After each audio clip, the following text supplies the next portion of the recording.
quarta-feira, eu falei sobre quem?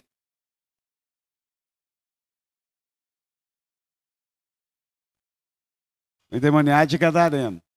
Perceberam uma história de um homem simples, comum, tornando-se o primeiro missionário da história da igreja cristã.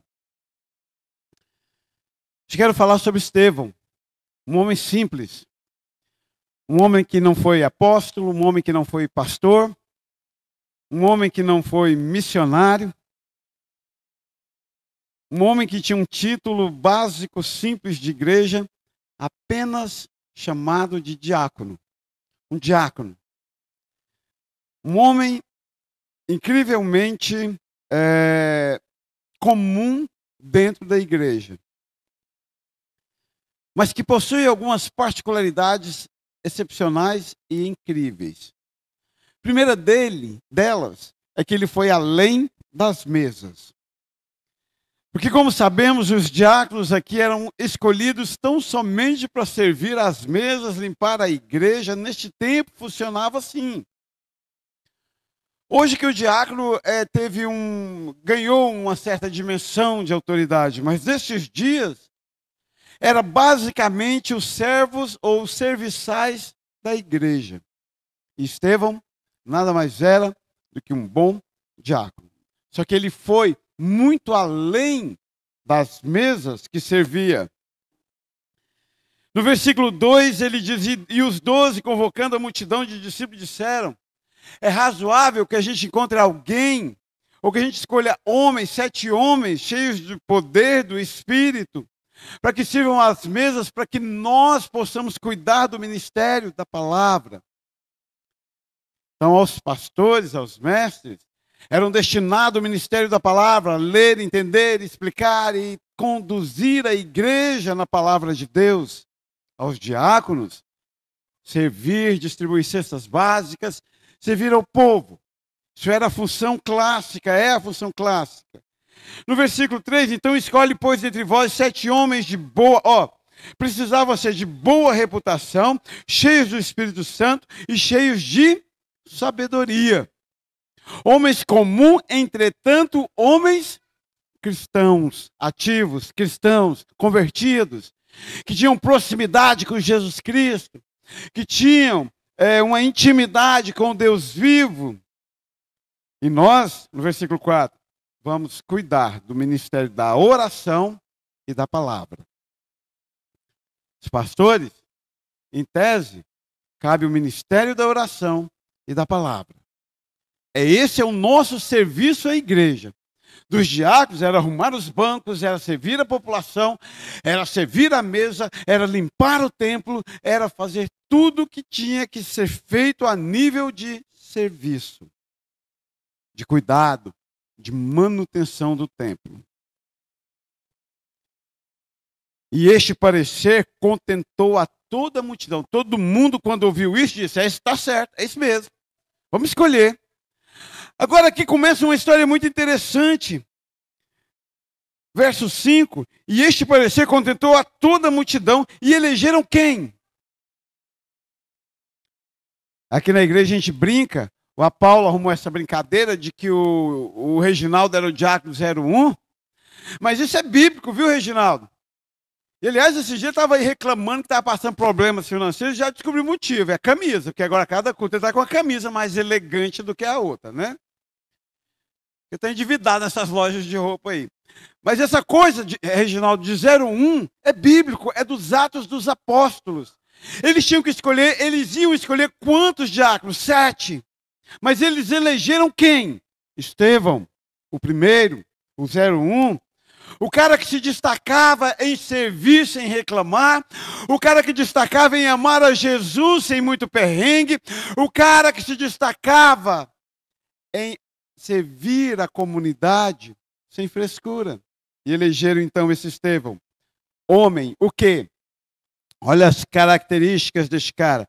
Cheio de fé. Então Estevão era um homem cheio de quê? E de que mais? Cheio de fé e do Espírito Santo. Às vezes as pessoas perguntam quais são os critérios para ser líder na igreja. Basicamente é isso, precisa ser alguém cheio de fé e cheio do Espírito Santo de Deus. Não há muito mais o que falar, não há muito mais cursos a se fazer. Não há muito mais títulos, não há muito mais citações a serem proferidas. Então somente precisamos ser cheios de fé e do Espírito Santo de Deus. Foi um homem que foi além, muito além da mesa. Vem cá, vamos ser humildes. Para limpar a igreja precisa ser alguém de fé? Para limpar a igreja precisa ser alguém cheio do Espírito Santo, aquela pessoa assim?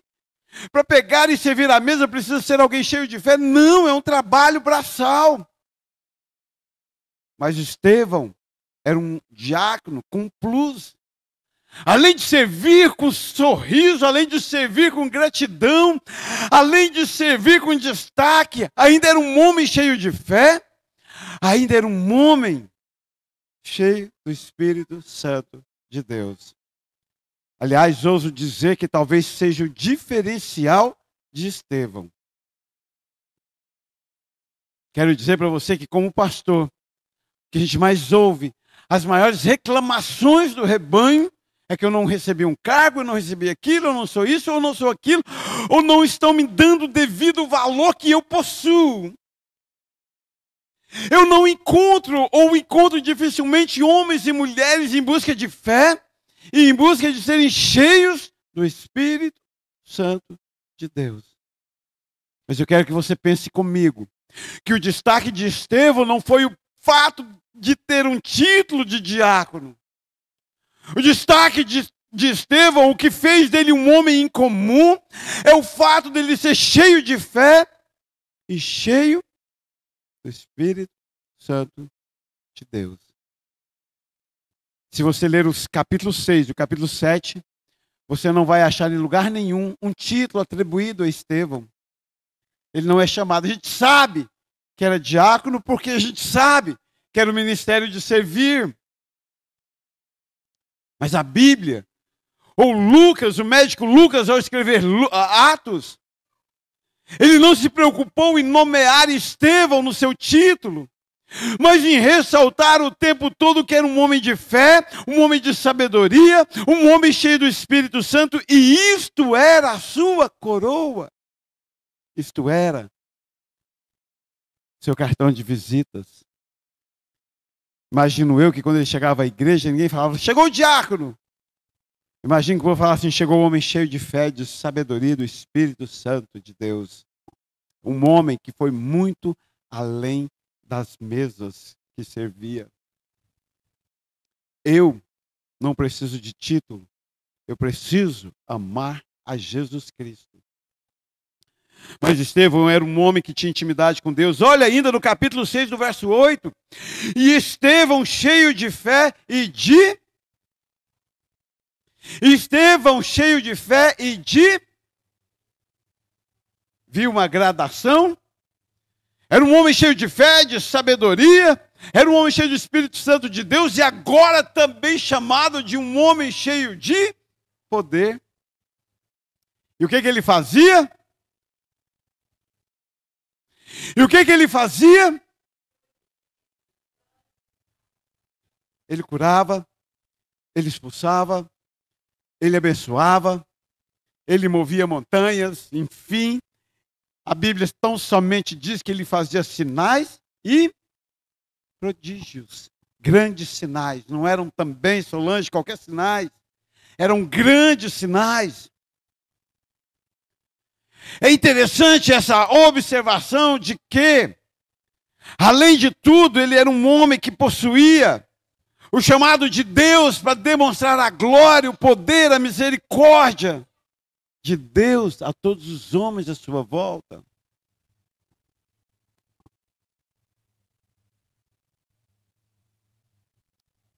Seja bem-vindo, sente-se aí junto com o Gabriel, esse menino é uma bênção.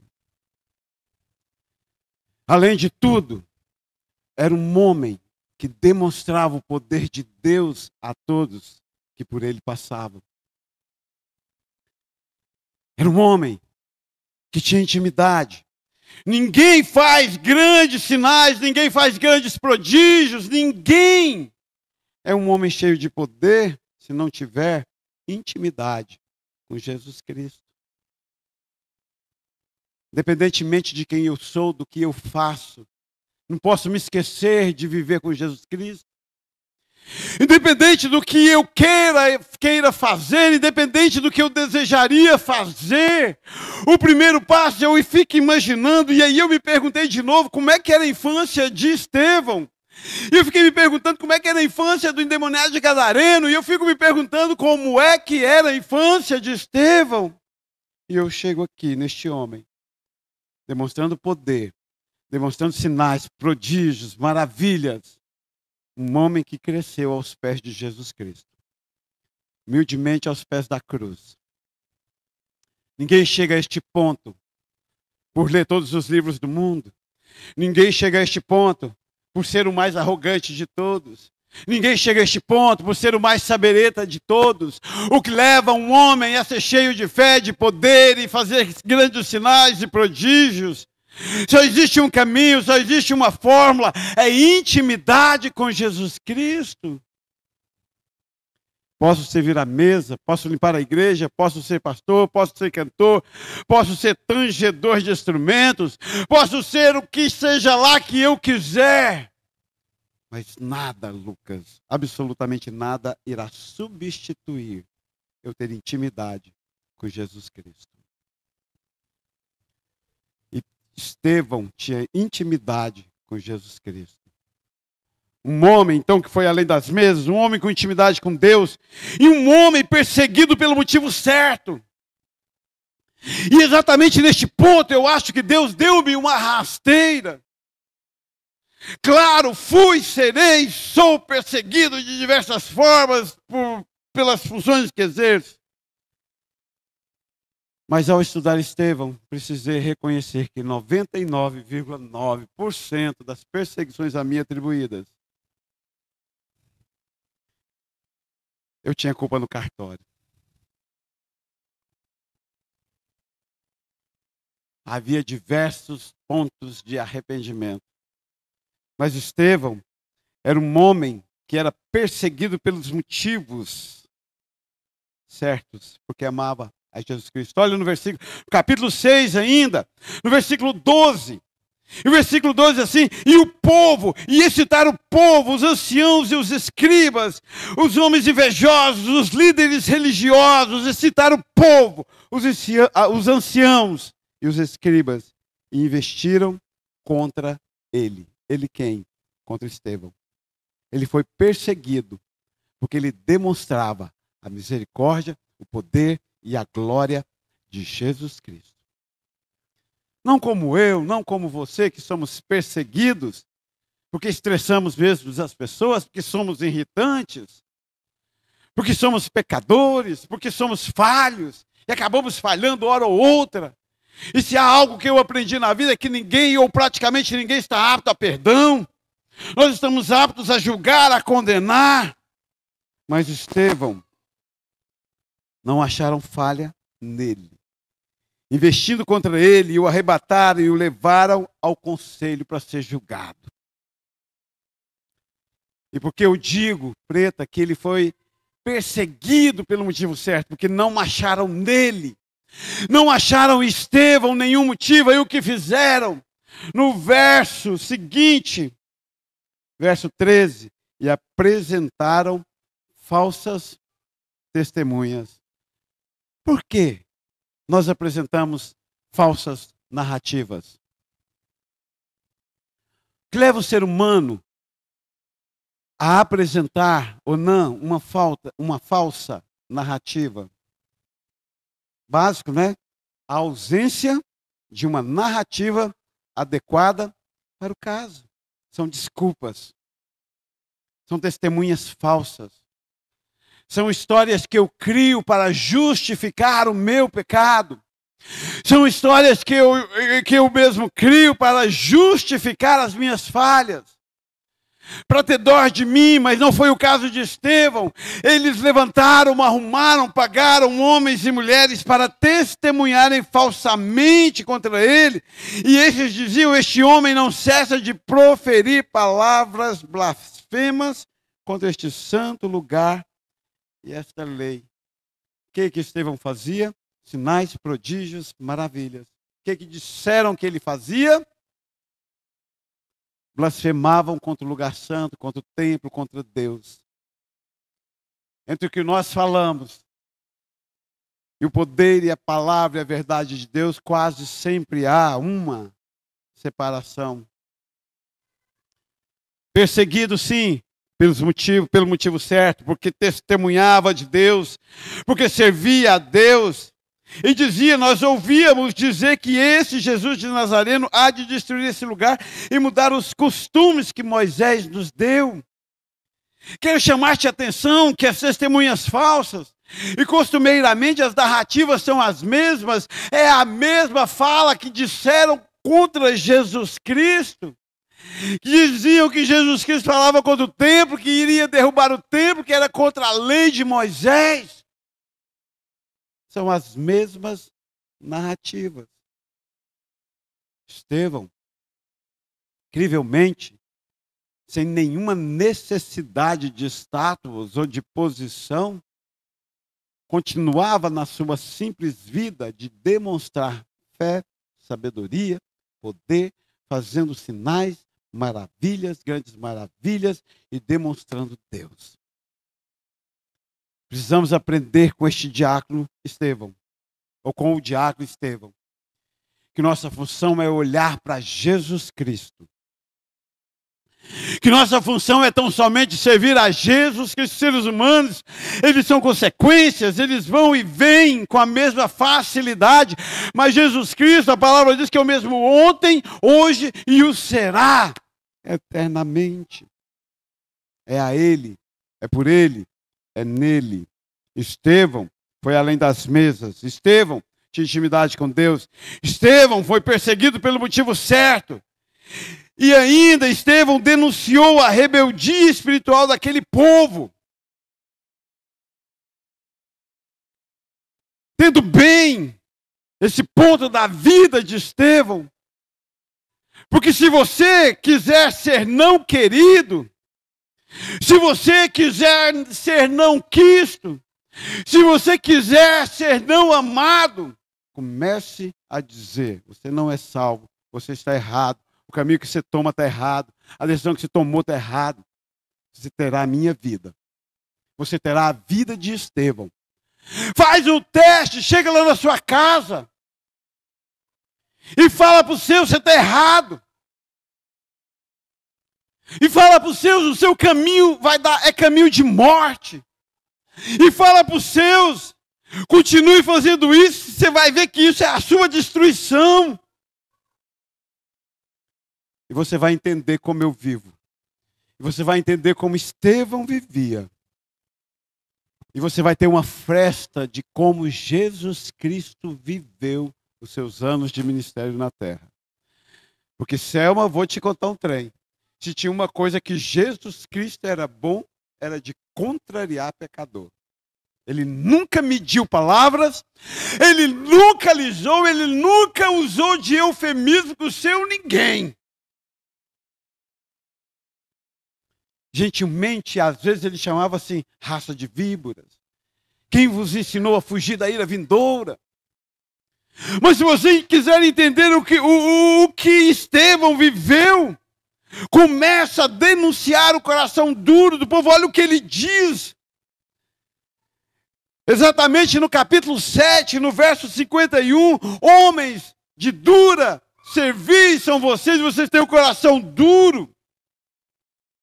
Incircuncisos de coração e de ouvidos, vocês não sentem. E o que significa ser Vítor, incircunciso de coração e de ouvido? Homens e mulheres que não ouvem e que não sentem, têm ouvidos tampados e corações fechados, não ouvem e não sentem. Deixa eu te contar um segredinho. Vocês acham, porque o pastor José Delcio lá é caipira, né? Esse dia o João Paiva falou assim, quando eu crescer, você, boiadeiro. Vou limpar muito cocô de vaca. Eu falei, meu Deus, perdoa aquele... Hã? E empacotar ainda, né? Eu falei, meu Deus, perdoa. Senão ele vai virar o Lucas. Aí vai ser o castigo, cadê Sabrina? Castigo de número 155. O João virar o Lucas. Um agrotécnico. Castigo de número 155. Mas, enfim, quando nós encontramos a glória, nós entendemos que nós precisamos abrir nossos ouvidos e abrir nossos corações para começar a ouvir e sentir. Como eu dizia, vocês acham porque o pastor José, aí eu fui falar e lembrei do peão de boiadeiro. Vocês acham porque o pastor José é caipira lá de Cirilândia? Vocês acham mesmo que ele não sabe quando vocês debocham da palavra pastoral dele? Vocês acham mesmo que eu faço essas caras de louco? Eu não sei quando você simplesmente diz como meus alunos, nem te ligo farinha de trigo. Vou te ensinar para vocês, crianças. Quer ofender o professor? Não existe ofensa maior do que silenciosamente. Né, Rian? O Rian era PhD nisso.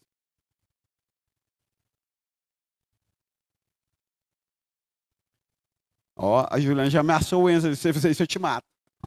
Vou orar por você, Enzo. Se fosse você, não fazia. Mas Estevão simplesmente chegou e denunciou. Vocês são incircuncisos de coração, de ouvido. Vocês não ouvem.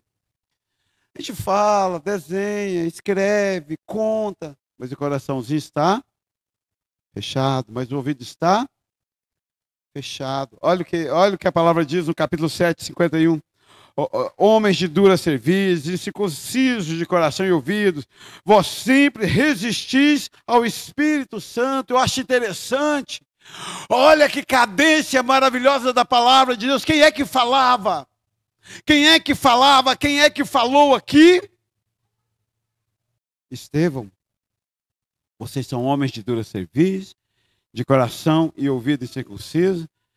E ele diz, mas vocês sempre resistem ao... Mas vocês sempre resistem ao... Feche seus olhos. Todo mundo, feche seus olhos. Eu queria que você pensasse quantas vezes, momentos da sua vida, que você resistiu ao Espírito Santo de Deus, achando que estava resistindo aos seus pastores. Olha para mim. Agora olha para mim. Quantas vezes você resistiu ao Espírito Santo de Deus achando que você estava avacalhando, dando ombrinho para Estevão? Estevão tão simplesmente diz, vocês têm o coração fechado, o ouvido fechado, e vocês resistem não à minha voz, traduzindo na linguagem de hoje, e vocês resistem não à minha voz, mas ao Espírito Santo de Deus, que está tentando elucidar o que Deus quer de vocês, assim como vossos pais faziam. Vocês perseguiram os profetas como seus pais, vocês mataram como seus pais, vocês fostes traidores e homicidas como os seus pais. Resumo, foi um homem que foi além da mesa, que tinha intimidade com Jesus Cristo e apesar de não ter título, levantou-se e disse para o povo, vocês precisam se arrepender. Vocês devem ver a glória de Jesus Cristo. Mas era um homem também que tinha uma visão espiritual como poucos homens tiveram. Eu estava antes do culto, fazendo esse teste com o pastor José, porque eu passei a minha vida. E uma coisa boa de envelhecer é que meu pai, uma das últimas coisas que eu falei com ele, eu estava lá uma semana antes dele ser internado, e aí eu fui levar ele para visitar todo mundo, tipo assim, vamos despedir de todo mundo, você vai morrer mesmo? Então bora. Pôs no carro, e aí ele com a dificuldade, ele andava, sempre foi muito independente, né, Luzia? Ele é sempre muito independente, ninguém nunca mandou nele. E aí eu chegar, ele demorando para entrar no carro, falei assim, o senhor quer que ajude você a entrar no carro? Ele disse assim, não. Na minha idade só não pode ter pressa, mas eu dou conta. Eu sentava e aprendi a esperar ele entrar no carro. Aí ele entrava, ele descia, tinha que esperar o tempo dele. E eu sempre lembro dessa fala dele, na minha idade, não pode ter pressa. E me parece que à medida que a gente vai envelhecendo, a gente vai perdendo a pressa de muita coisa. E como eu já li a Bíblia tantas vezes com pressa, e eu passei uma vida inteira entendendo, ouvindo e falando que Estevão foi apedrejado. Isso todo mundo sabe, né? Todo mundo sabe, certo? Quando ele estava sendo apedrejado, o que aconteceu? Ele viu o céu aberto! Dá uma estrelinha para ela aí, Luiz Henrique. Dá a estrelinha na testa dela. Vamos, meu filho. Agora tira. Parabéns, irmã. Está errado. É como eu passei uma vida inteira errado. Ele não viu o céu aberto. Que coisa. Não, são os detalhes que a gente ensina, aprende errado, ensina errado. Porque está com pressa, Selma. A gente quer ir embora. A gente que é professor, então, a gente aprendeu, a gente é igual a vaca, tocou o sino, ninguém segura. Mães, eu ensinei para os alunos como ofender os professores. Vou ensinar as mães agora. Você quer ofender um professor? Chega lá quando o sino toca e fala assim, quer conversar com você. Meu Deus! Ele não te ouve, você pode até falar, mas ele não te ouve não, porque quer ir embora. A gente está com pressa, não é, Céu? A gente quer ir embora. Meu Deus, como a gente quer ir embora? Como é bom ir embora? Às vezes a gente chega em casa, até arrepende de ter chegado. Mas como é bom ir embora. E a gente tem uma pressa doida, Elane. E eu também passei a minha vida com pressa. Mas olha que Estevão era um homem de visão espiritual, de visão celestial. Olha no capítulo 7, no verso 55. Leia comigo pausadamente. Vamos lá. 1, 2, 3 e já. Vírgula. Ele quem? Estão falando de Estevão. Continua. 1, 2, 3 já. Vírgula. Ele estava cheio de quê? Mas a irmã Alice diz que ele estava cheio de pedra. Estavam jogando pedra nele. Não, não estavam jogando pedra nele. Ele não estava sendo apedrejado. Não ainda. Não agora. Agora ele estava com a característica dos homens e mulheres de Deus. Ele estava cheio do Espírito Santo de Deus. 1, 2, 3 e já. Vírgula. E a vida inteira não nos disseram que quando ele estava sendo apedrejado, ele olhou para o céu e viu o céu aberto. Não, ensinamento errado dentro da sala de criança. Ele estava cheio do Espírito Santo de Deus. Fixou os olhos no céu. Continue. 1, 2, 3 e já. Olha que maravilha, ele não viu a glória de Deus, porque eu sempre pensei, claro, né? Ser apedrejado quando eu estou vendo a glória de Deus é fácil, até eu dou conta, eu estou vendo o céu, vou ter medo de quê? Não, ele não estava sendo apedrejado. Ele estava simplesmente, ou gloriosamente, Tálita, cheio do Espírito Santo de Deus, quando ele viu o céu aberto. Deixa eu contar uma coisa para vocês. Eu sempre achei também, irmã Alice, que ver o céu aberto era uma compensação por estar sendo apedrejado. Era um mérito que ele ganhou. Aí essa semana, lendo devagar o texto, eu tive que engolir que não. Ninguém vê o céu aberto porque faz uma coisa boa para Deus. Põe a mão no seu coração. Diga, eu jamais verei o céu por fazer uma coisa boa para Deus. Mas você vai ver o céu todas as vezes que estiver cheio do Espírito Santo de Deus. Aleluia. Todas as vezes que você estiver, meu querido, cheio do Espírito Santo de Deus, você vai ver o céu aberto. Seja fisicamente, seja no poder ou mover de Deus, você verá. Você verá a glória. Ele viu o céu. E o que mais que ele viu? 1, 2, 3 e já?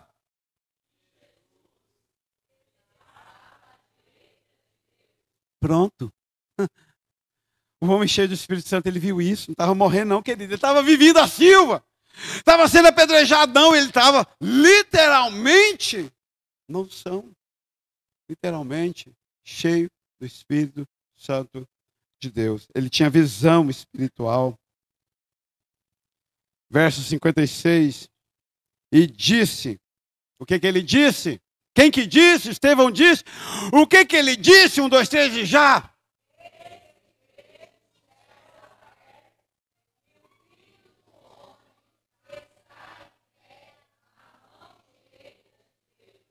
Vocês estão vendo alguma pedra aí? Até agora já piscou alguma pedra aí? Não! O que tem de crente esperando ser apedrejado para servir a Jesus Cristo? Não, vai ser cheio do Espírito, meu querido. Vai se converter a Jesus Cristo. É muito melhor do que levar pedrada. Estevão e Malícia, gloriosamente, a partir de hoje nós sabemos disso, né? Gloriosamente viu, testemunhou. Homens, daqui para frente, faço o que vocês quiserem. Quanto a mim, eu vi o trono. Quanto a mim, eu vi a glória de Deus. Quanto a mim, eu vi Jesus Cristo. Quanto a mim, eu vi a glória de Deus. E pronto, acabou.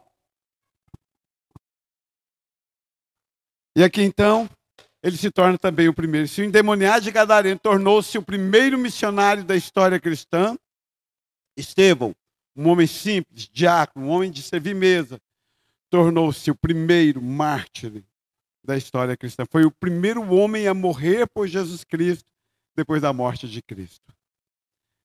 Sem título, não foi ordenado pastor, não era apóstolo, não era bispo, não era nada. Era um homem cheio do Espírito Santo de Deus. E é incrível que Deus deu a todos os homens o título de pastor, não, de apóstolo, não, de bispo, não. Mas é incrível que a todos os homens que chegam-se a Ele dá o Espírito Santo da promessa. O que Estevão tinha, você tem, meu querido. Ele tinha o Espírito Santo e você tem.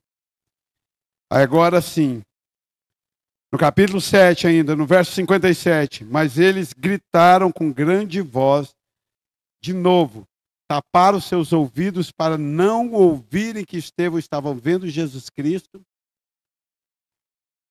A anatomia da rebeldia, o perfil do rebelde. Um ser humano se torna rebelde quando ele tapa os ouvidos para não ouvir mais o que não lhe convém. Nesse exato momento ele rompeu, houve a ruptura do real e do imaginário. A partir de agora, o real não justifica meus atos. Aquilo que eu imagino, o meu delírio, começa a justificar as minhas narrativas. O povo chegou neste ponto, Jaciara. Eles tamparam os ouvidos. Acho incrível como isso está recorrente no texto. O povo tampou os ouvidos, fechou o coração e não ouviram o que Estevão testemunhava do que via e via a glória de Deus. Agora, aqui sim, depois da visão ter terminado, depois de Estevão ter visto os céus abertos, depois dos homens terem se rebelado contra ele, porque anunciava a grandeza, o poder e o arrependimento de Jesus Cristo, preferiram, escolheram apedrejá-lo. E aí então no verso 57, mas eles gritaram com grande voz, taparam os seus ouvidos e arremeteram unânimes contra ele. E expulsando-o da cidade, levaram ele para fora. A visão já tinha passado há muito tempo. Levaram ele para fora da cidade. O apedrejaram, como era o costume. E as testemunhas depuseram as suas capas aos pés de um jovem chamado Saulo. Falava com a Jaciara antes do culto. Se tem um trem que eu ainda não dei conta de explicar, de entender, eu só fico embasbacado e maravilhado com a perspicácia de Deus em todos os detalhes da história. Evidentemente que todo mundo sabe que este Saulo, o qual estava lá e aprovaram que os homens mentissem e apedrejassem Estevão, o matassem, todos sabem que este Saulo é o grande, o eterno, espetacular apóstolo Paulo. Ele viu um homem. Eu gosto da ideia psicanalítica de divisor de águas. C.S. Lewis, inclusive, escreve Contra a Maré, que é um livro divisor de águas. Aliás, o Contra a Maré não é do C.S. Lewis, é do Watchman Nee. Errei o autor. É o Watchman Nee. Ele escreve um livro chamado Divisor de Águas. Um dia ele estava andando na praia e ele fincou uma estaca, e daquele dia ele determinou, ele se converteu e ele se auto-entendeu que a vida dele teria dois momentos, antes daquele momento e depois daquele momento. Eu gosto de pensar que teologicamente o divisor de águas da vida de Paulo foi aqui. Ele viu Estevão sendo apedrejado porque era cheio do Espírito Santo de Deus. Imagino eu. Não é doutrina, não sei dizer isso se está escrito na Bíblia, não está. Mas imagino eu que nesse exato momento Paulo viu alguém mais forte do que ele. Imagino eu que neste momento Paulo viu alguém com mais convicção do que ele. Imagino eu que nesse momento Saulo viu alguém mais entregue do que ele. E isso o balançou. Gosto de pensar que aqui foi o divisor de águas da vida de Saulo. Logo na sequência, Saulo vê a Jesus Cristo, se converte. E aí a gente teologicamente diz, se Pedro é o pai da igreja, evidentemente Paulo é a mãe que deu banho, que te trocou as fraldas, que ensinou a andar, que ensinou a falar, que ensinou a pensar. Este homem que testemunhou, aprovou e recebeu as honras da morte de Estevão. Mas a gente quer que um homem faça alguma coisa na sua morte, né? Então tá, ele não foi apedrejado, ele não viu o céu porque foi apedrejado, ele viu o céu porque era crente, ele viu o céu porque amava Jesus Cristo, ele viu o céu porque era dedicado, mas ele fez algo na sua morte, tornando-se o primeiro homem a morrer por Jesus Cristo. Não por causa de Jesus Cristo. Nós sabemos que Judas morreu por causa de Jesus Cristo. Não por Jesus Cristo, agora por Jesus Cristo, Estevão foi o primeiro. E aí, para terminar, no versículo 59, e apedrejaram a Estevão, que em invocação dizia, suas últimas palavras não foram eu vi o céu aberto, suas últimas palavras foram, Senhor Jesus, mesmo que Jesus Cristo disse na cruz do Calvário, eu te entrego meu espírito. As suas últimas palavras, Jesus, recebe meu espírito. E aí, na sequência das suas últimas palavras, versículo 60. Olha 60. Gostaria que vocês lessem o 60. 1, 2, 3 e já. Parou. Eu te pergunto, ele pôs-se de joelho porque estava sendo apedrejado? Não gosto de pensar assim, gosto de pensar que pôs-se de joelhos porque era filho do Deus vivo, porque era quebrantado diante de Jesus Cristo, porque era homem de Deus. Claro, umas pedras ajudam você a ajoelhar, Lucas. Mas Deus dê-me a graça de, diante dos meus acusadores, não revidar, pôr-me de joelho. Ele poderia ter relutado. Não vejo Estevão relutando. Ele põe-se de joelhos. E o que mais? 1, 2, 3 e já? Suas últimas palavras. O que? 1, 2, 3 e já?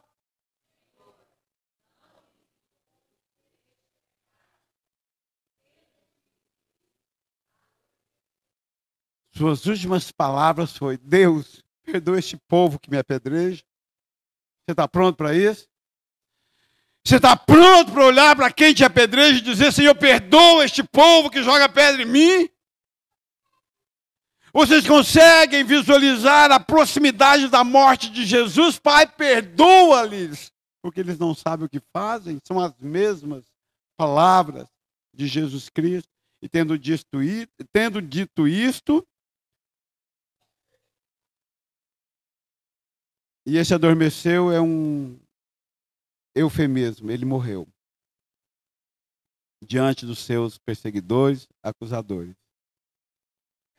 e viveu eternamente, porque era um homem cheio do Espírito Santo de Deus. O que eu preciso é ser cheio do Espírito Santo de Deus.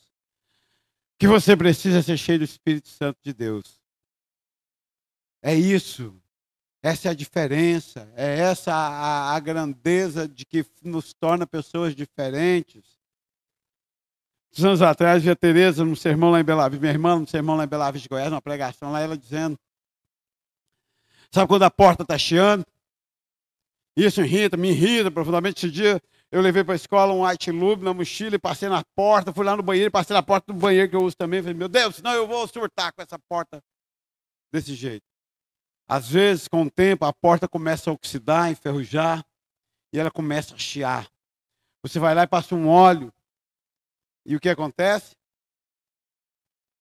Para de chiar e fica macinha. Talvez não seja à toa o fato da Bíblia dar ao Espírito Santo de Deus também o nome de óleo santo, o óleo do Espírito.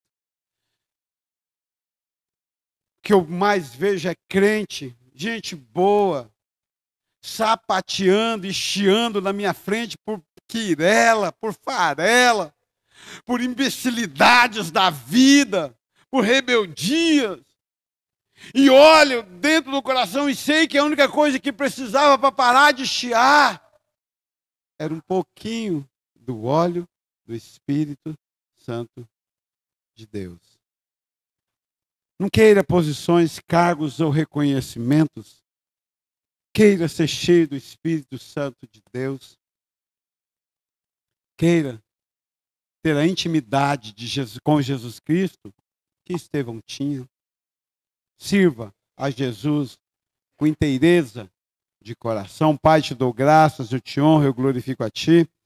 Busco tua face, dedico este tempo a ti. Obrigado pela tua palavra. Eu amo a tua palavra. Deus, enche-nos, ó Deus, a tua presença, Pai. Em um nome do Senhor Jesus. Amém e amém. Coração silencioso, estamos encerrados. Deus te abençoe.